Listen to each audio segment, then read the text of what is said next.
Hola, en esta Perashá, Perashat Ki Tisa, encontramos en el principio que Hashem le pide a Moshe realizar un censo, contar a todos los Yehudim que había en ese momento en el desierto. La pregunta es, ¿para qué Hashem necesita contarnos? ¿Acaso Hashem no conocía el número de Yehudim? Y además, siguiendo un poco más adelante, ¿cómo se realizó este censo?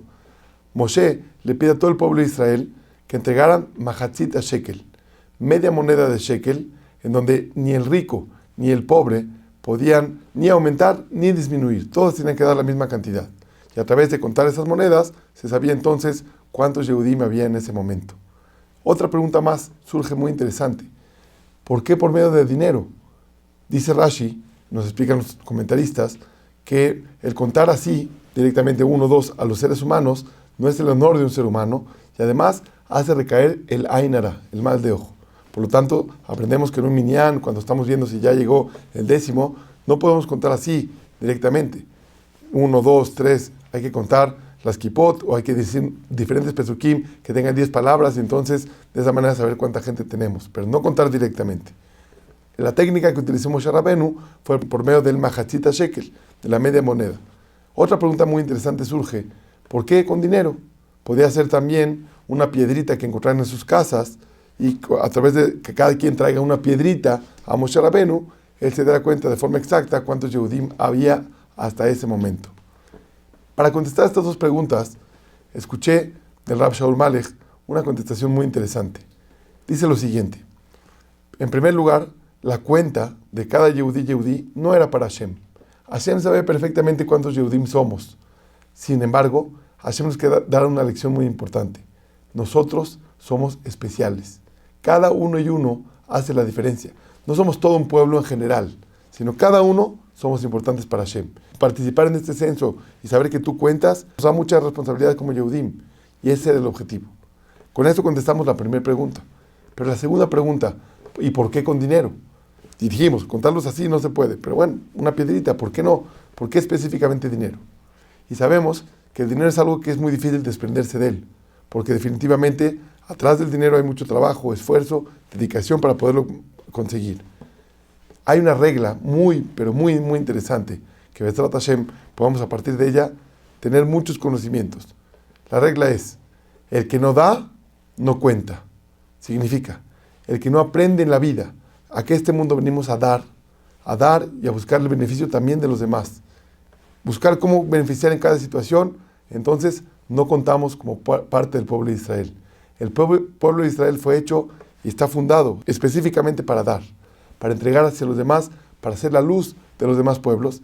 Por lo tanto, la cuenta tenía que ser por medio del mahatzit shekel, una moneda que a todos, al rico y al más pobre, le cuesta trabajo desprenderse de eso, para decirnos este mensaje tan importante: el que no da, no cuenta. El que no puede dar una cantidad, no en dinero, dar dinero seguramente es lo más barato, porque el dinero, pues, al final, es algo que si tengo lo doy, y si no lo tengo no lo doy. Pero dar tiempo, dar una sonrisa, dar amor a nuestra propia familia es algo muy importante. Yo me pongo a pensar contigo, ¿qué tan importante es ser una persona que da?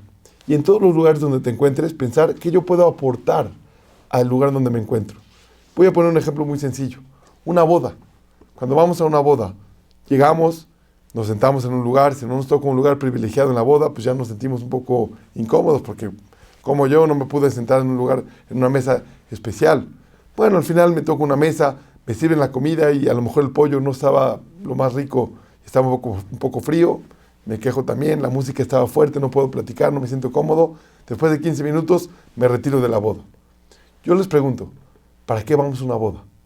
¿Para recibir o para dar? Definitivamente, los novios, la gente que se encargó de invitarnos a la boda, nos invita para compartir con nosotros. Y nosotros tenemos que llevar la mentalidad de dar, de aportar en ese lugar. Ese es simplemente un ejemplo, una boda. Pero así en la vida en general, ¿cómo yo en esta situación puedo aportar? Puedo dar, porque a eso venimos al mundo, a dar. No necesariamente a recibir, no a buscar qué me voy a llevar, sino qué puedo entregar a los demás. Y eso es lo que realmente Bezrat Hashem puede llevarme para siempre. Como el famoso ejemplo de un niño que su papá le pidió entregar de las 5 jalot que compraron para el Shabbat, entregarle a un pobre 2. Y entonces cuando regresa el niño, después de haber entregado al pobre las 2 jalot, le pregunta al papá al niño, ¿cuántas jalot tenemos ahora?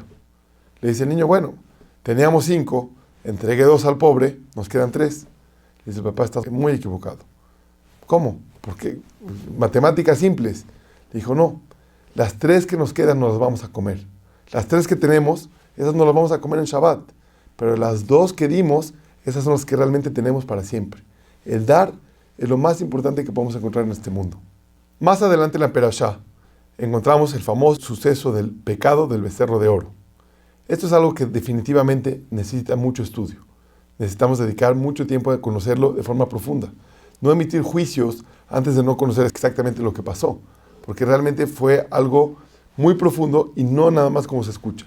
Desde que éramos chicos en la escuela escuchábamos que los Yehudim hicimos un pecado de un becerro de oro.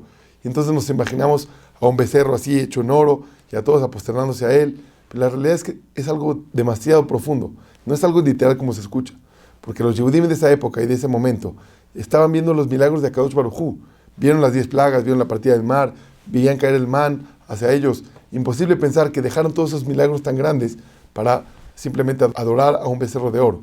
Que definitivamente no fue un acto como nosotros lo conocemos.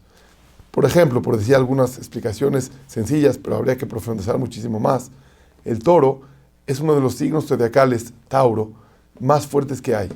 Por lo tanto, cuando los Yehudim, en ese momento el Erev Rab, que eran los que acompañaban a los Yehudim, decidieron hacer el becerro de oro, al hacerlo en forma de becerro representaba esa fuerza de la astronomía muy predominante. Por lo tanto, consideraban que eso podía tener una fuerza. No una fuerza como Hashem, pero una fuerza que los pudiera conectar con Hashem. Por ejemplo, otra explicación más que tenemos por qué un becerro, dicen los Jajamim, cuando los Yehudim pasaron por el Yam Suf, podían ver a Kadosh Baruj Hu. Como está escrito, Ra'atah shivcha al Yam. Cualquier mujer que iba caminando por el Mar Rojo pudo ver la Merkabá, lo que no pudieron ver los grandes profetas del pueblo de Israel. Por lo tanto, al ver la Merkabá, todo el trono celestial de Hashem, en ese momento pudieron ver allá que uno de los animales que están en el trono celestial de Akadosh Baruj Hu es la figura de un toro. Por eso, cuando ellos hicieron el becerro, era pensando que ese animal los pudiera conectar con Akadosh Baruj Hu, así como lo hacía Moshe. Definitivamente, es solamente unas chispitas de conocimiento sobre este suceso importante para nuestro pueblo. Hay que estudiarlo con mucho detenimiento y mucha dedicación. Los Yehudim no querían hacer otro Dios. Lo que querían hacer era alguien más que los pudiera conectar con Hashem, así como Moshe, que los pudiera guiar en el camino, así como lo hacía Moshe. Entonces me puedes preguntar, bueno, ¿por qué no Aarón? ¿Por qué no Aarón a Cohen? Si Aarón a Cohen era como Moshe, era el segundo de Moshe. La respuesta es, ellos sabían que un ser humano podía morir, como el Yetzer Hara les hizo ver, el Satán les hizo ver que Moshe Rabbeinu había muerto en el monte Sinai. Por lo tanto, dijeron, ya no queremos otro ser humano que después puede morir. Mejor hagamos a un becerro, algo que sea eterno en el oro, y que ese es el que nos guíe. Y se aprende por muchas pruebas diferentes. Por ejemplo, cuando baja Moshe, un día después, cuando baja y toma el becerro de oro y lo quema, nadie le dijo nada. Si lo hubieran hecho como un dios, no hubieran dejado a Moshe Rabbeinu quemar a su Dios en ese momento. Por eso hay muchas explicaciones interesantes y profundas que no hay que dejarnos llevar por lo superficial. Sin embargo, yo quiero compartir con ustedes algo muy interesante de este pecado del becerro de oro, que como dicen los Jajamim, nos marcó para toda la eternidad. Y no hay situaciones difíciles para el pueblo de Israel que no tengan que ver con ese momento. Ese momento fue como estar la novia bajo la jupá y siéndole infiel a su marido. Estábamos bajo la jupá con Akadosh Baruj Hu, donde nos dio los 10 mandamientos, donde estábamos por recibir su ley, la Torah Kedoshá, y nuestro compromiso con él, y en ese momento decidimos la infidelidad. Pero la realidad es que no lo decidimos todos. Como sabemos, después de la epidemia, después de la guerra civil que se hizo a los que pecaron en el becerro de oro, solamente murieron 3,000 personas. 3,000 personas nada más. Yo pregunto, ¿esas son las personas que hicieron el pecado? Yo preguntaría, bueno, ¿y las otras 600,000? Porque eran en total 603,500. Las otras 600,000 personas, ¿qué pasó? Si ellas no pecaron, entonces ¿por qué fuimos culpados del pecado del becerro de oro? No pecaron, solamente pecaron 3,000. Y de hecho, surge una pregunta muy interesante.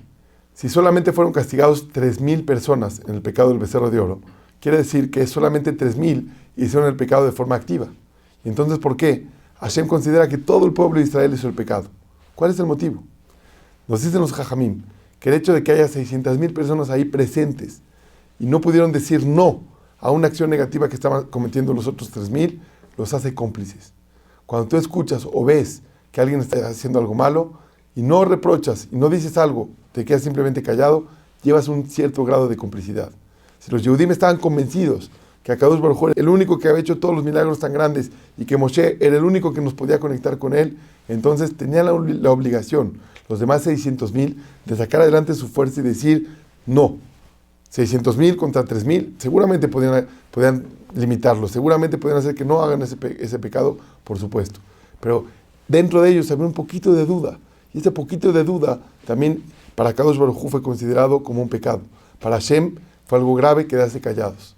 De aquí aprendemos también, para nuestra vida en general, hoy vivimos en un mundo mucho más complicado que antes, y el quedarse callados a las situaciones que se ven, a situaciones que no son muy bonitas, también nos hace de cierta manera cómplices. No debemos quedarnos callados. Ojo, cuando nos toca reprochar, cuando nos toca hablar con los demás, tenemos que hacerlo con muchísima jochma, con mucha inteligencia, para saber que la otra persona me puede escuchar, para saber que yo voy a lograr el objetivo principal que estoy buscando a través de este reproche. Pero no me voy a quedar callado. Por lo menos voy a hacer tefilá a Kadosh Baruj Hu para que todos los Yehudim y todo este mundo cambie su rumbo hacia las cosas buenas.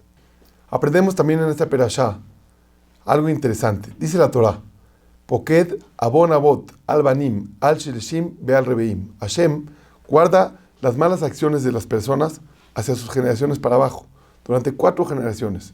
Al banim, al shilishim y al rebeim. Hasta 4 generaciones para abajo, Hashem guarda la energía negativa que una persona hace en este mundo. Sin embargo, hay una forma de cortar con esa energía. Hay una forma de cortar con la influencia negativa de nuestros antepasados. ¿Cómo se puede cortar? Cambiando las acciones.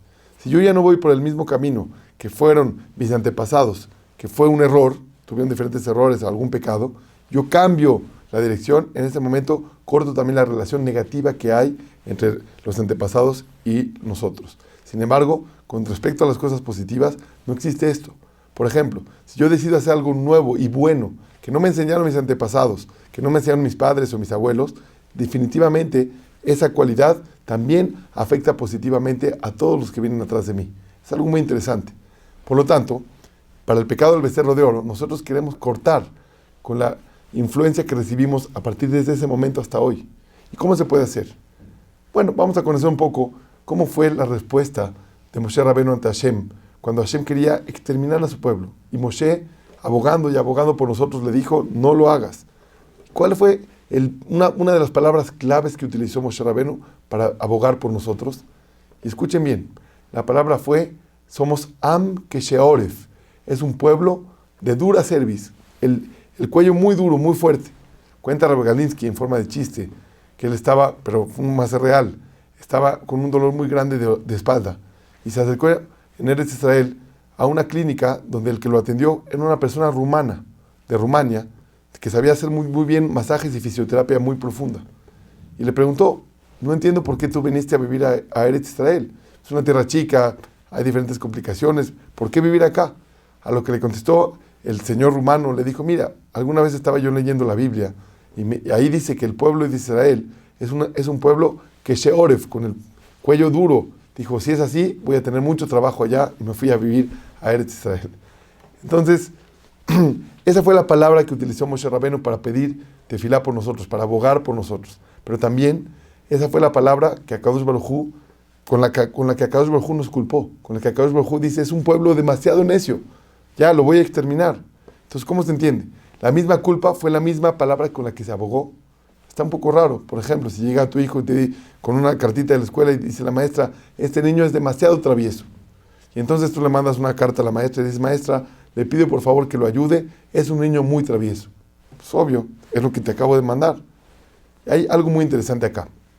El cuello es lo que divide entre el cuerpo y la mente. Lo que divide entre el cuerpo y la cabeza. El cuerpo, como sabemos, nos exige o nos pide, como si fuera un caballo, nos pide hacer cosas. Son los deseos que vienen desde el cuerpo. La mente es la que tendría que ser como el jinete que dirige a ese caballo.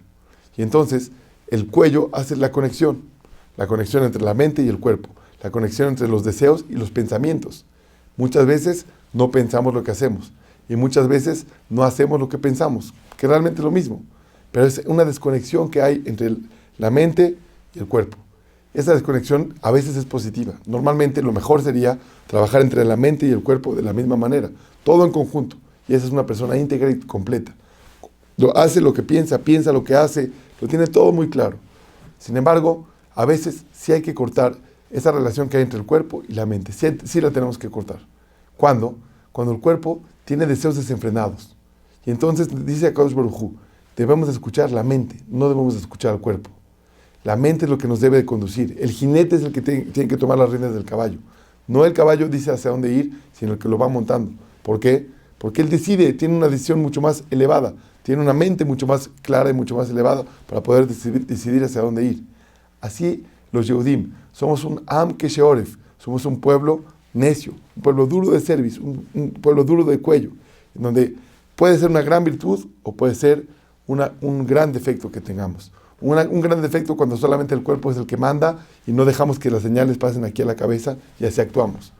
Y también puede ser una gran virtud cuando no dejamos que el cuerpo mande y solamente la cabeza es la que toma las decisiones. A través de los años, a través de la historia, el pueblo de Israel se ha mantenido. Y solamente por la cualidad de ser Kesheoref, solamente por la cualidad de tener una necedad, una fuerza para seguir adelante buscando a Kadosh Baruj Hu. Eso es lo que le dijo Moshe Rabenu a Boreolam. Hashem, perdona a este pueblo, porque con su necedad, cuando lo utilicen para bien, tú vas a ver cómo todo se va a reflejar hacia ti. Van a hacer que su mente, Besrat Hashem, tenga mucha claridad y búsqueda hacia ti, aunque su cuerpo no les diga lo mismo, aunque los deseos de su cuerpo no le digan lo mismo. Ya hemos recordado en otras ocasiones que la palabra Melech es rey, y las iniciales de Melech son Moach, Lev, Kaved, cerebro, corazón e hígado. Son las tres partes del cuerpo en donde se fija la Neshama. Nefesh, el Nefesh está en el hígado, el Ruach está en el corazón y la Neshama está en la parte más alta que es en el cerebro. Dicen los Jajamim, si tú quieres ser un Melech, tienes que vivir de esta manera. Tienes que primero hacer caso a tus pensamientos, después hacer caso a tus sentimientos y por último hacer caso a tus deseos. Así tiene que ser el orden. Y si lo logras, te conviertes en un Melech. Pero si no, las mismas letras, pero con el orden al revés, te conviertes en Klum. Sería deseos, sentimientos, pensamientos. Kaved, Lev, Moach, se convierte en Klum. Podemos ser Melech, reyes, o podemos ser nada. Depende a qué ponemos prioridad en la vida. Y esa prioridad se da a Baruch Hashem por esa cualidad interna que tenemos de ser necios, de ser en búsqueda de la verdad y nada nos desvía de eso, Besrat Hashem. Que tengamos esta cualidad y de esta manera poder voltear a ver hacia Kadosh Baruj Hu y darle continuidad a nuestro pueblo y muy pronto encontrarnos en Jerusalén. Amén, amén.